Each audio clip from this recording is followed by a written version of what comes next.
কবিতাৰ শিৰোনাম গাঁও। মোৰ নাম শ্ৰী মোহন চন্দ্ৰ নাথ। গাঁও।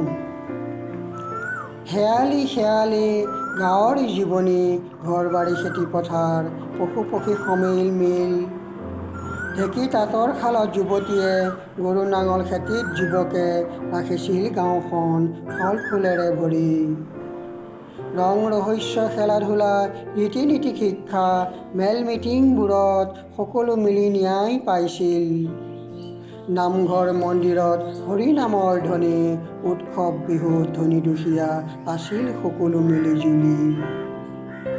গাঁৱৰ মুৰব্বীয়ে যিহকে কৈছিলে, সৰুৱে ডাঙৰক ভক্তি চেনেহ আছিল মিলা প্ৰীতি।